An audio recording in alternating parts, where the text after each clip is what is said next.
Assalamualaikum warahmatullahi wabarakatuh. Waalaikumsalam warahmatullahi wabarakatuh. Jauh berjalan banyak dilihat, dan pengalaman adalah guru yang paling bijaksana. Pantang seorang muslim jatuh 2 kali di tempat yang sama. Hari ini lewat sini jatuh, pantas belum pengalaman. Besok lewat situ lagi jatuh lagi, goblok amat. Si amat saja tidak goblok. Kita mau bicara keagungan Ramadan yang ditandai 3 hal.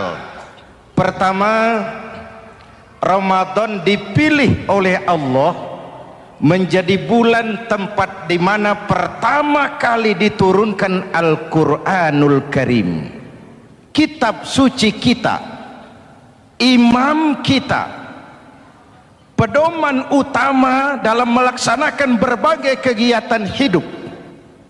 Pertama, ia berisi akidah yang tujuannya menyelamatkan manusia dari ketergantungan kepada benda, menyelamatkan manusia dari kemusyrikan, baik syirik yang jali maupun syirik yang khafi.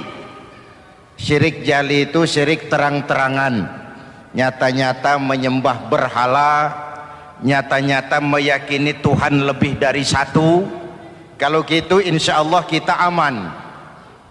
Tapi ada syirik khafi, syirik yang tersembunyi, menjadikan yang selain Allah sebagai tujuan akhir dari seluruh kegiatan hidup. Itu syirik khafi. Saya sejak pakai cincin ini rezeki lancar. Cincin. Saya sejak pakai gesper ini, jangan anak gadis, nenek-nenek ngelihat saya lemes. Gesper.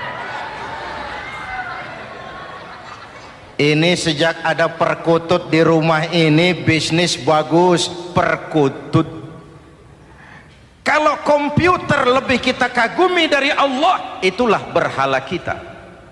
Kalau pangkat lebih kita utamakan dari Allah, itulah berhala kita.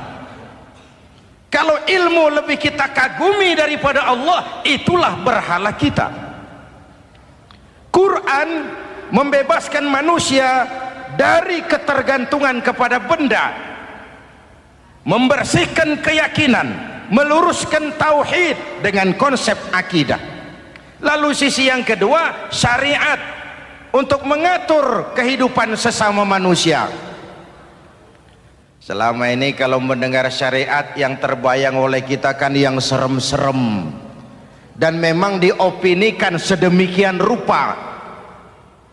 Padahal watak syariat itu pertama, al-musawat bainan nas fi takalifil ahkam. Ini watak syariat Islam. Semua manusia sama dalam berhadapan dengan hukum Allah. Semua manusia sama. Bukankah ini yang kita perjuangkan dengan tuntutan keadilan? Supaya di Republik ini jangan ada warga negara kelas 1. Supaya di Republik ini jangan ada yang kebal hukum. Supaya di Republik ini hukum jangan seperti pisau, tajam ke bawah tapi tumpul ke atas. Syariat mengajarkan al-musawat bainan nas fi takalifil ahkam. Semua manusia sama dalam berhadapan dengan hukum Allah. Ketika mengajarkan orang beramal, Rasulullah kepada putri kesayangan beliau sendiri berkata, "I'mali ya Fatimah, i'mali fa inni la ughni anki minallahi syai'a." Fatimah, beramal kau. Fatimah sholat, Fatimah puasa, Fatimah haji. Kalau kau tidak beramal, aku ayahmu Rasulullah tidak akan sanggup membelamu di akhirat nanti. Inilah watak syariat. Tidak mentang-mentang anak kesayangan lalu ada jaminan, sudah Fat, kamu nggak sholat nggak apa-apa, nanti di akhirat ada papi.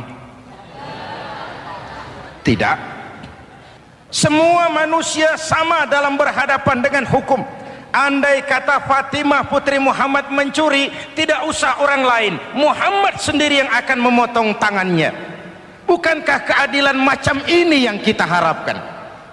Cuma sayang, selama ini banyak kita mengenal Islam seperti orang buta kenal gajah. Ada 3 orang buta dilepas ke kebun binatang, disuruh kenal gajah. Saya yakin laporannya lain-lain. Orang buta pertama bilang, Pak, gajah tipis lebar kayak kipas. Kenapa? Dia baru pegang telinganya. Orang buta kedua ngotot, goblok itu Pak. Yang betul saya, gajah kecil panjang kayak ular. Kenapa? Yang dia pegang ekornya. Orang buta ketiga lebih marah, dua-duanya tolol Pak. Yang betul itu saya, gajah tinggi besar seperti pohon kelapa, karena yang dia pegang kakinya. Beginilah kita mengenal Islam, seperti orang buta kenal gajah. Frame of reference, kacamata pandangannya tidak total. Baru kenal kaki gajah sudah sok tahu gajah. Baru kenal telinga gajah sudah sok kenal gajah. Kemana-mana pidato, saudara-saudara, gajah tipis lebar kayak kipas. Buat orang yang belum kenal gajah, dia menyesatkan. Buat orang yang sudah tahu gajah, senyum di kulum. Oh, kau baru kenal kupingnya kok. Begitulah kadang-kadang kita baca Quran, ayatnya yang keras, kesannya Islam itu sangar, Islam itu sadis, Islam itu perang. Di sisi lain ada yang adem, sejuk, lalu lahir generasi feminim. Buat saya yang terpenting semua kita perlu. Rasul mengajarkan, la takun ratban fatuksara wala yabisan fatuksara. Jangan lemah, nanti kau diinjak orang, tapi jangan keras, nanti kau dipatahkan orang. Hadirin yang saya hormati, lalu syariat juga punya at-tadrij fit tasri, tahapan dalam melaksanakan syariat. Oleh karena itu Ramadan yang keagungannya ditandai dengan turunnya Al-Quran harus jadi momentum kembalinya kita kepada Al-Quran. Quran itu imam, kita ini makmum. Saya mau tanya, imam ikut makmum apa makmum ikut imam? Makmum ikut imam apa imam ikut makmum? Makmum ikut imam.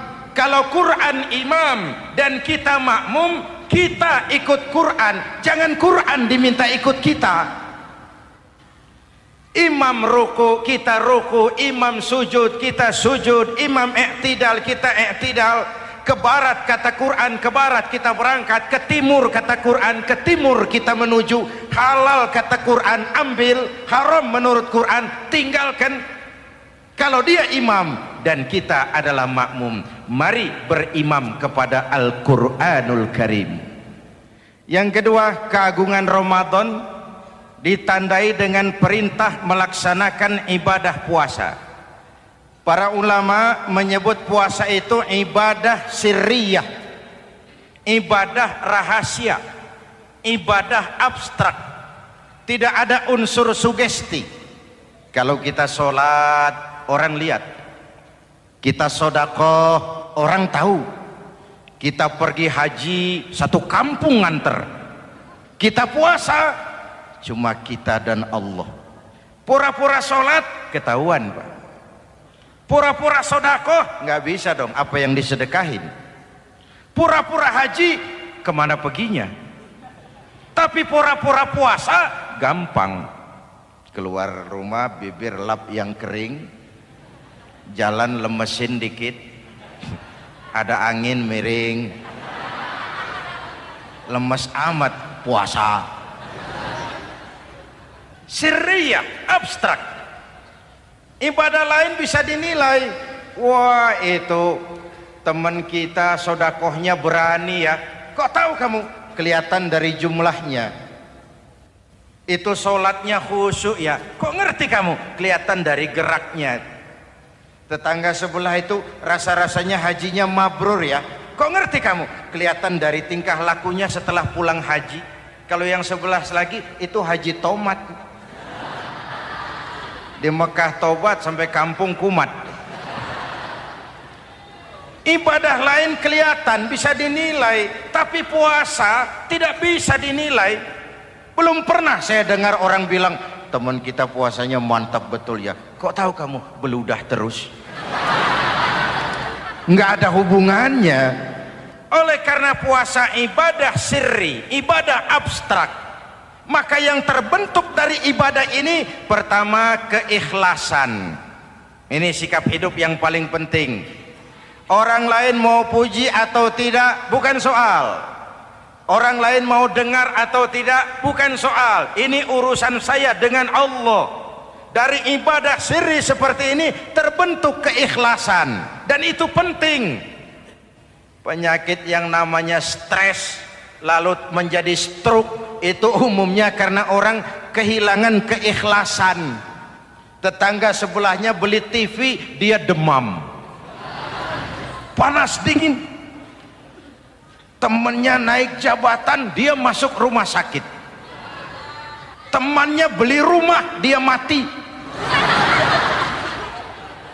Disiksa oleh perasaannya sendiri. Marilah hidup dengan ikhlas. Beramal ikhlas. Saya menyantuni yatim bukan karena disorot TV, bukan karena masuk majalah, bukan karena dimuat koran, karena Allah. Berpakaian ikhlas. Saya berpakaian ini karena perintah Allah menutup aurat, bukan karena tuntutan Ramadan. Kalau cuma tuntutan Ramadan, Ramadan saja bagus busana muslim. Selesai Ramadan kembali pusar merajalela. Menerima jabatan ikhlas, ini amanah dari Allah. Jabatan adalah alat untuk mengabdi, bukan cuma alat yang melahirkan kekuasaan dan fasilitas. Kalau kekuasaan dianggap sebagai fasilitas dan kekuasaan, maka yang lahir tentu akhirnya maling-maling baru, yang lahir rampok-rampok baru, yang dikuras ya harta negara. Hadirin yang saya hormati, ikhlas menerima jabatan dengan keyakinan ini amanah Allah, amanah akan dimintakan pertanggungan jawab. Ini alat untuk berbuat baik, ini alat untuk mengabdi. Kalau cuma digambarkan kekuasaan jabatan sebagai kekuasaan dan fasilitas, itu yang lalu banyak melahirkan rampok-rampok baru. Betul? Iya, kalau jabatan kan gajiannya jelas. Menteri gajinya jelas, anggota DPR gajinya jelas, presiden, wakil presiden gajinya jelas. Tetapi ketika fasilitas dan kekuasaan banyak memberikan hasil, jangan heran lalu muncul penjarahan terhadap kekayaan-kekayaan yang justru merupakan milik rakyat. Ikhlas dalam menerima jabatan, ikhlas dalam berbuat, ikhlas dalam beramal. Lalu yang kedua, jujur. Tadi siang saudara sholat zuhur apa tidak? Sholat. Yang sholat? Ya enggak, ya enggak. Sebelum sholat zuhur kan saudara berwudu. Waktu berwudu kan saudara berkemur, memasukkan air ke mulut. Umpama waktu berkemur saudara korupsi, dikit saja airnya saudara minum, jangankan hansip, jangankan satpam, jangankan polisi, teman sebelah pun tidak tahu kalau waktu berkemur kita korupsi. Kenapa kita tidak mau melakukan itu? Ada rasa malu kepada Allah. Alangkah positifnya kalau ini diterjemahkan dalam kehidupan. Sekarang kan kita berpikirnya Allah ditekan. Kamu korupsi ya? Iya, Tuhan kan tahu. Biarin, Tuhan mah tahu, nggak ribut. Nggak ribut katanya. Tapi kalau orang, 3 orang saja tahu, geger kantor. Bayangin Tuhan aja ditekan. Tuhan diintimidasi, apalagi orang lain. Lahir etika otonom, daya kontrol yang paling ampuh yang muncul dari dalam jiwa kita sendiri. Keikhlasan yang dibentuk oleh pelaksanaan ibadah puasa, kejujuran yang dibentuk oleh pelaksanaan ibadah puasa, lalu kesabaran. Kata Nabi, as-siyamu junnatun, puasa itu benteng, dinding. Fa idza kana yaumus siyami ahadikum, kalau salah seorang kamu tengah berpuasa, fala yarfus, jangan berkata kotor, wala yafsuk, jangan berkata keji, wa in sabahu ahadun au qatalahu falyaqul inni shaim, inni shaim.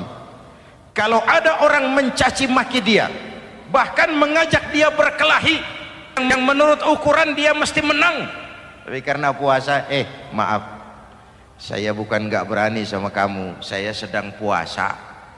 Kalau mau berkelahi juga ntar aja habis buka, segeran dikit berantemnya. Inni shaim, maaf saya sedang berpuasa.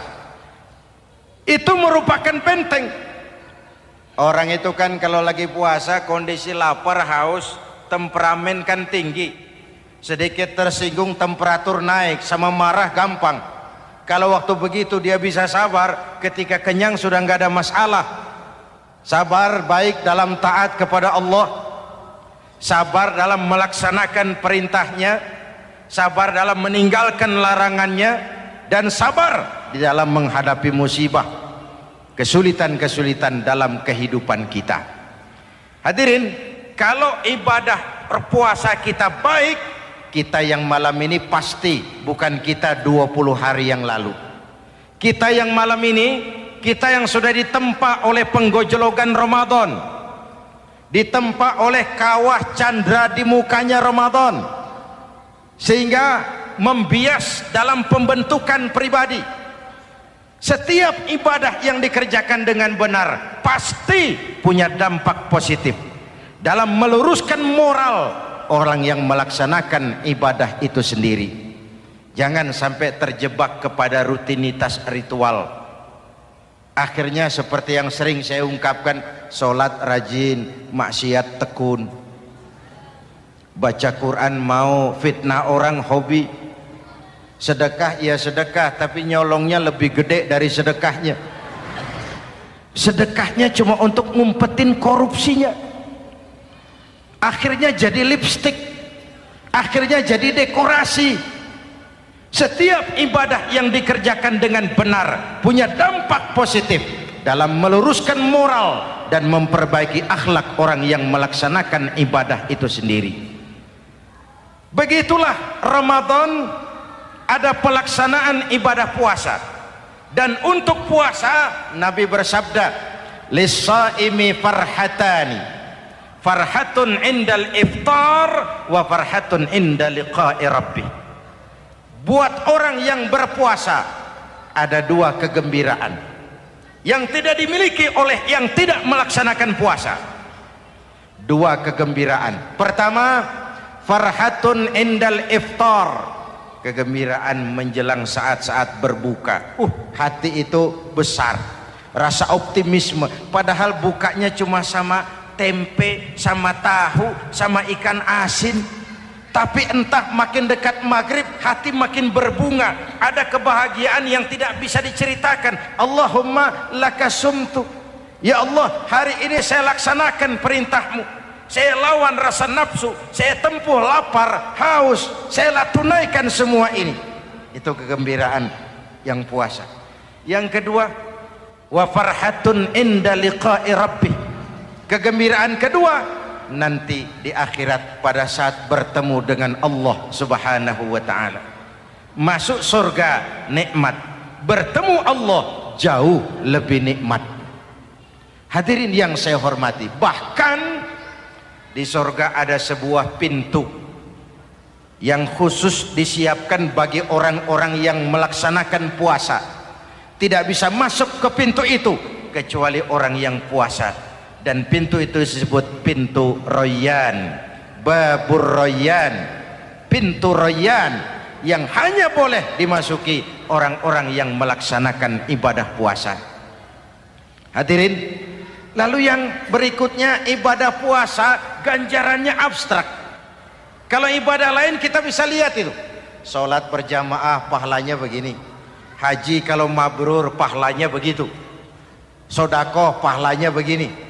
Puasa Allah cuma bilang as-siyamu li wa ana ajzibi, puasa untukku dan aku yang membalasnya. Berapa besar balasan Allah tidak diberitahu. Artinya apa?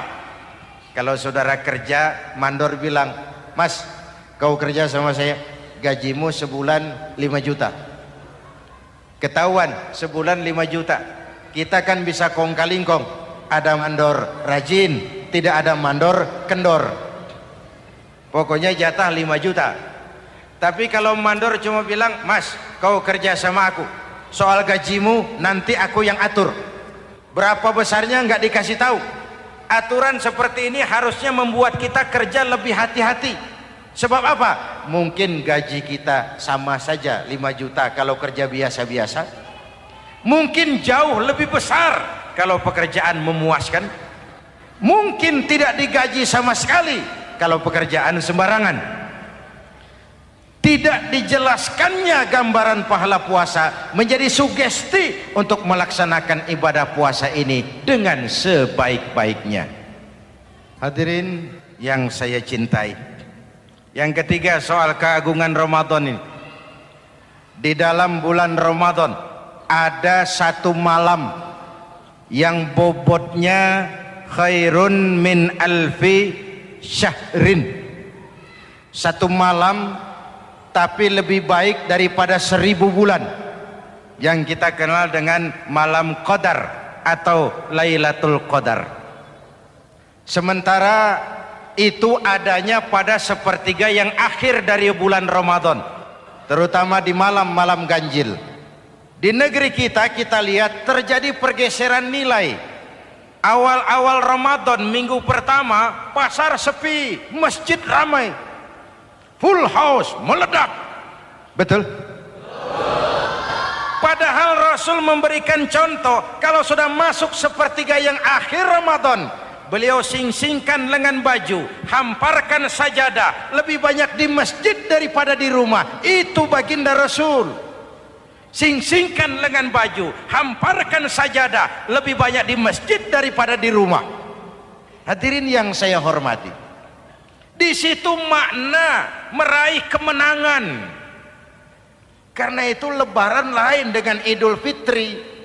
Lebaran siapa saja boleh ikutan, tapi Idul Fitri milik orang yang melaksanakan ibadah Ramadan dengan baik.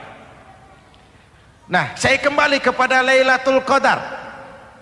Semua kita, kecil atau besar, sengaja atau tidak, khilaf atau terpaksa, pasti punya yang namanya dosa.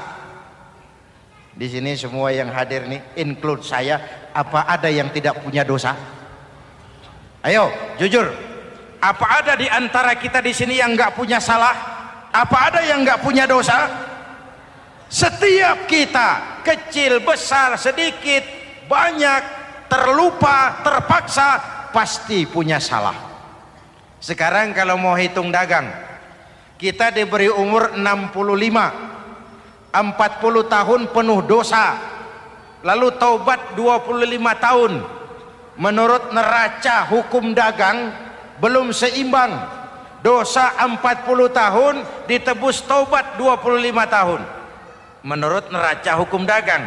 Untung Allah tidak dagang-dagangan kepada kita. Di Ramadan ini Allah ngobrol pahala. Di Ramadan ini Allah membuka pintu rahmah yang seluas-luasnya. Sampai-sampai ada hadis qudsi, "Lau amiltumul khataya hatta mala'atis sama thumma nadimtum fataballahu alaikum." Kalaupun kamu berbuat dosa, penuh langit dengan dosamu, kemudian kamu menyesal dan bertaubat, Allah pasti akan menerima taubatmu. Hadirin yang saya hormati, inilah momentum Ramadan, saat dimana kita melakukan pemutihan diri. Masih ingat cerita dalam kitab Durratun Nasihin? Saya ulang lagi cerita ini untuk sugesti. Ada bajingan tengik pernah membunuh 99 orang. Satu saat hidayah datang kepadanya, terniat ingin bertaubat. Dicarinya seorang ustadz. Ketemu ustadz kepala ngajar. Ustadz, ya, apa? Saya mau taubat. Diterima apa tidak taubat saya? Emangnya dosa kamu apa? Saya pernah membunuh 99 orang, ustadz. Ustadznya melotot.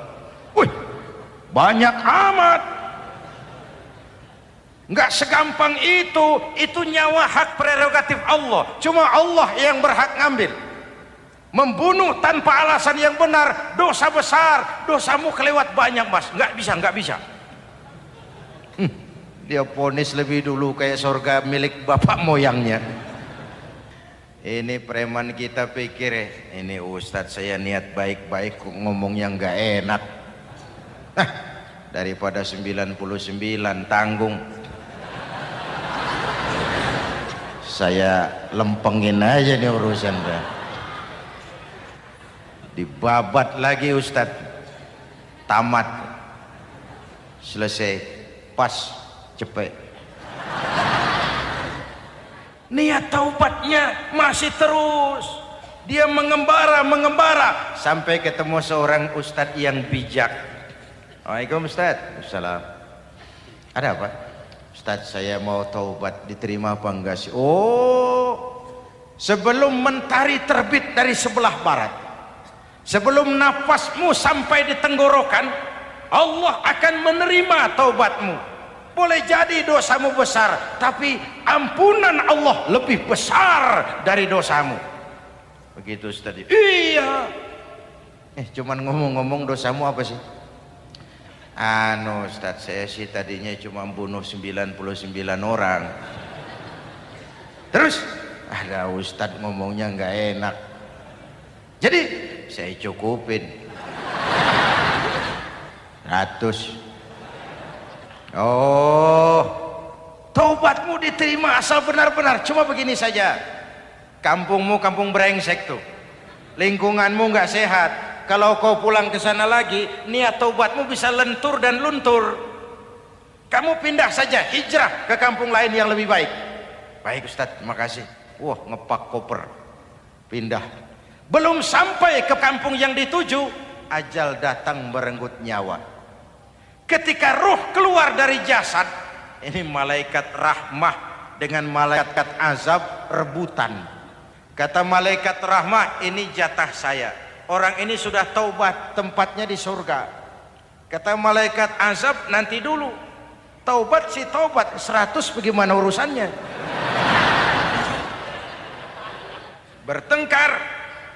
Akhirnya Allah mengutus malaikat Jibril, kau adili.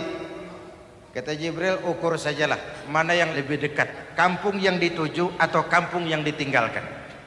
Ketika diukur, kampung yang dituju lebih dekat dari kampung yang ditinggalkan. Kata Jibril, dia jatah malaikat rahmah, taubatnya diterima Allah. Nah, kalau mendengar riwayat seperti ini, jangan diartikan bahwa untuk taubat mesti membunuh 100 orang.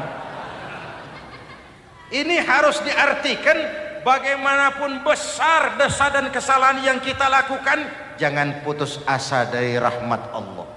Sebaliknya, bagaimanapun banyak kebaikan yang kita kerjakan, jangan puas hati dan sombong diri. Kita belum tahu akhir perjalanan hidup ini.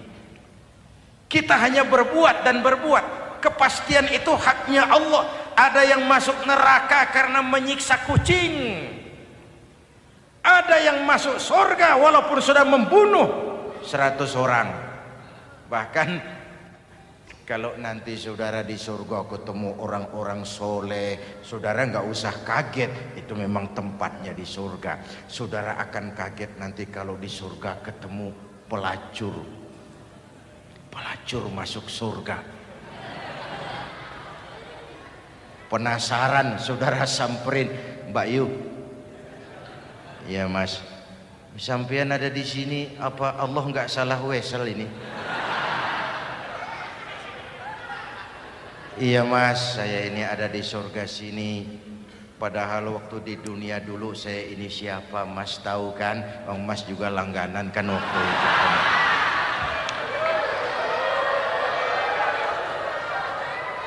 Tapi terus terang saja Mas, waktu di dunia itu saya terpaksa betul. Sejak lahir saya sudah yatim piatu. Sejak kecil sudah yatim piatu.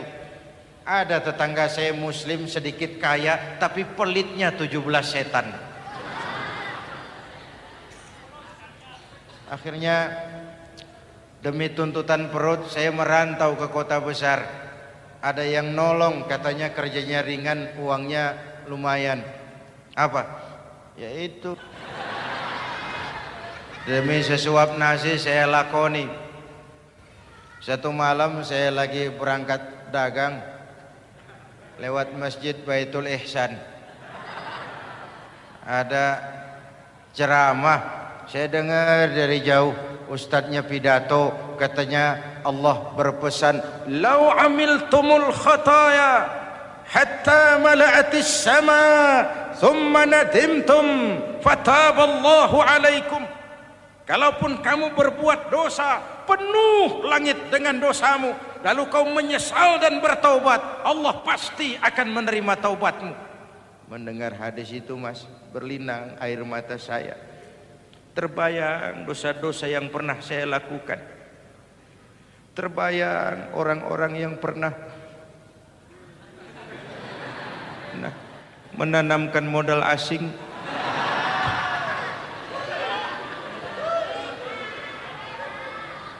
Dikala itu hidayah datang, saya niat taubat pulang kampung Mas, mudik. Lagi ngepak koper mau mudik, tamu datang, saya bilang mulai malam ini saya berhenti dagang. Taubat saya sebenar-benarnya, taubat saya diterima Allah, walaupun mampir dulu, transit dulu di tempat lain. Akhirnya saya sampai juga ke sini. Inilah Ramadan. Orang baik bukan orang yang tidak pernah salah, karena tidak ada orang yang tidak pernah salah. Orang baik kalau dia berbuat salah, dia segera sadar, dijadikannya sebagai pelajaran untuk tidak diulanginya lagi di masa yang akan datang. Maka Nabi berpesan, tuba liman syaghalahu aibuhu an uyubin nas. Beruntung benar orang yang kekurangan dirinya menyebabkan dia sibuk sampai tidak sempat mencari-cari kekurangan orang lain. Tapi celaka benar orang yang terlalu sibuk mencari-cari kekurangan orang lain sampai lupa dengan kekurangan dirinya sendiri. Hadirin, karena itu menurut Al-Imamul Ghazali, Lailatul Qadar itu malam istimewa. Adanya pada sepertiga yang akhir di malam-malam ganjil. 21, 23, 25, 27, 29. Tetapi yang ingin mendapatkan Lailatul Qadar harus berjaga-jaga sejak awal Ramadan. Nggak bisa pakai ilmu ngancem. Wah ini 21 malam nih, nggak keluar-keluar dari masjid. 22 libur, 23 absen lagi. Nggak bisa seperti itu. Ingin mendapatkan Lailatul Qadar harus berjaga-jaga sejak awal Ramadan. 1000 bulan kira-kira 83 tahun. Rata-rata umur orang sekarang kita ini jarang yang sampai 83. Jarang. Kalau menyontoh Rasul jatah kita 63. Hadirin yang saya hormati, sehingga dikatakan itulah fasilitas yang diberikan Allah kepada umat Muhammad ini. Walaupun umurnya relatif pendek, tapi amaliyahnya tidak kalah dengan umat zaman dulu. Benar, Nabi Nuh umurnya 950 tahun. Ibadah umatnya berarti panjang, tetapi mereka tidak ada Lailatul Qadarnya. Benar, Nabi Adam umurnya panjang, 2000 tahun, umatnya rata-rata sekian. tetapi tidak ada nilai tambah yang diberikan Allah kepada mereka. Kita umat Muhammad ini umur relatif pendek. Kalau nyontoh Nabi 63 tahun, betul. Tapi bayangkan, ada Lailatul Qadar yang nilainya khairun min alfi syahrin, lebih baik daripada 1000 bulan, dan 1000 bulan 83 tahun. Kalau 10 tahun berturut-turut memanfaatkan Lailatul Qadar, maka artinya umur kita sudah sama dengan umur umat Nabi Nuh alaihi salam. Kualitas ibadahnya yang saya maksud. Tugas kita memanfaatkan peluang-peluang seperti ini dan mengisinya dengan berbagai kegiatan-kegiatan ibadah. Mumpung Allah menyediakan itu buat kita bersama. Tahun depan nggak ada jaminan kita ketemu Ramadan lagi. Karena itu mumpung senyampang ini diberikan kesempatan memasuki minggu-minggu 10 yang terakhir dari Ramadan, sing-singkan lengan baju, hamparkan sajadah, dan berusaha lebih banyak di masjid daripada di rumah. Hadirin yang saya hormati, dari pembicaraan singkat yang saya sampaikan, Ramadan menjadi agung oleh karena 3 hal. Pertama, ia dipilih menjadi bulan tempat di mana pertama kali diturunkan ayat-ayat suci Al-Quran. Karenanya Ramadan disebut juga sebagai Syahrul Quran, bulan Al-Quran. Karenanya Ramadan juga kita lebih intens memasuki kehidupan Al-Quran sebagai makmum dan kita sebagai imam. Jika Quran adalah imam dan kita adalah makmum, maka konsekuensinya makmum harus ikut imam, bukan imam yang ikut makmum. Yang kedua, keagungan Ramadan ditandai dengan pelaksanaan ibadah puasa. Setiap ibadah yang dikerjakan dengan benar pasti punya dampak dalam memperbaiki moral, meluruskan akhlak orang yang melaksanakan ibadah itu sendiri. Maka bulan suci Ramadan menjadilah kawah candra di muka, menjadi bulan training, bulan latihan.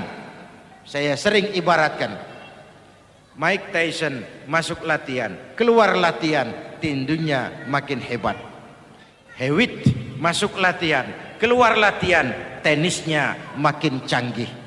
Zinedine Zidane masuk latihan, keluar latihan, sepak bolanya makin hebat.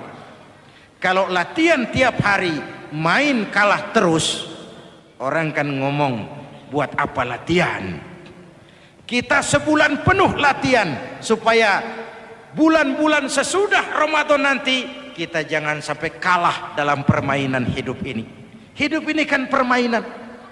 Ada yang sekarang ini main sebagai pedagang, main sebagai pejabat, main sebagai pengusaha, main sebagai seniman. Hidup ini permainan. Wa mal hadhil hayatud dunya illa lahwun wa la'ib. Ini cuma permainan. Senarionya sudah ditetapkan oleh sang sutradara Allah Azza wa Jalla. Ini permainan saja. Maka bermainlah sesuai dengan aturan main. Karena hidup memang permainan. Tapi jangan main-main. Walaupun ini permainan, bermainlah dengan benar. Jangan main-main. Kalau main-main, kalah. Sepak bola permainan, main-main kalah. Bulu tangkis permainan, main-main kalah. Hidup ini permainan, main dengan benar, main sesuai dengan aturan main, main-main kalah. Hadirin yang saya hormati, karena itu 1 bulan untuk menghadapi 11 bulan sesudahnya. Yang ketiga, ditandai keagungan Ramadan dengan ada nuzulul Quran. Diberikan Allah kepada siapa saja yang dikehendakinya.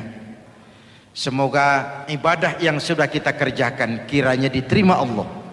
Yang masih akan kita kerjakan diberikan kita kekuatan zahir dan batin untuk dapat melaksanakannya dengan sebaik-baiknya. Ala hadhihi niyyah وإلى حضرة النبي. الفاتحة.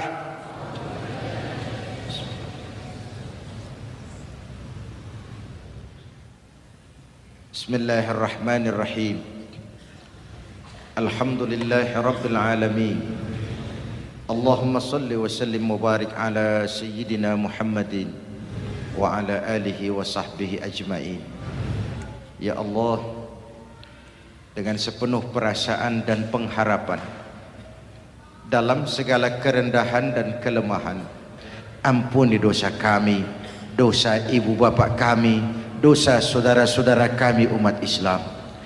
Kalau selama ini lebih banyak lalai kami dari ingat kami, lebih banyak keluhan kami dari syukur kami, lebih banyak marah kami dari sabar kami, tunjuki kami jalan-Mu yang lurus, yang apabila kami berpijak di atasnya, tidaklah kami akan tersesat buat selamanya.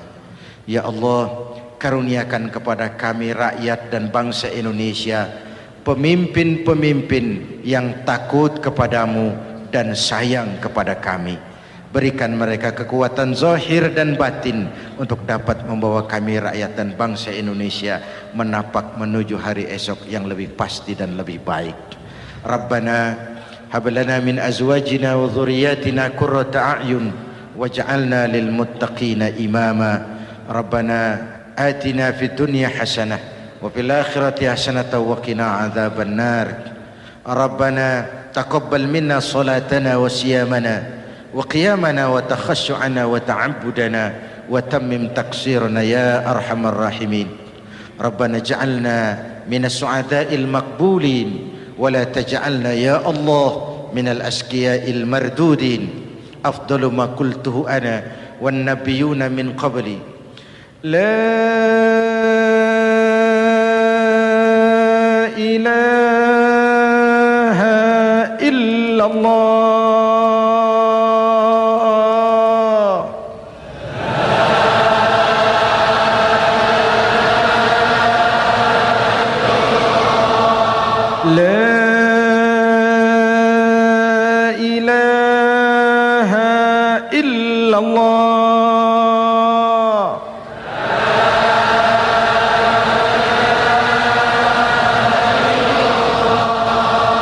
Muhammadur Rasulullah.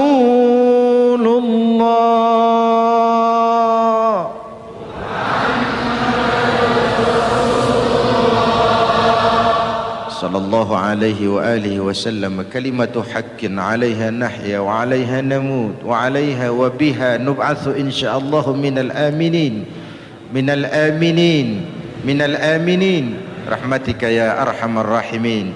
Sallallahu ala sayyidina Muhammad wa ala alihi wa sahbihi ajma'in.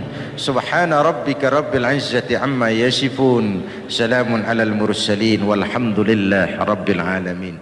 Wassalamu alaikum warahmatullahi wabarakatuh.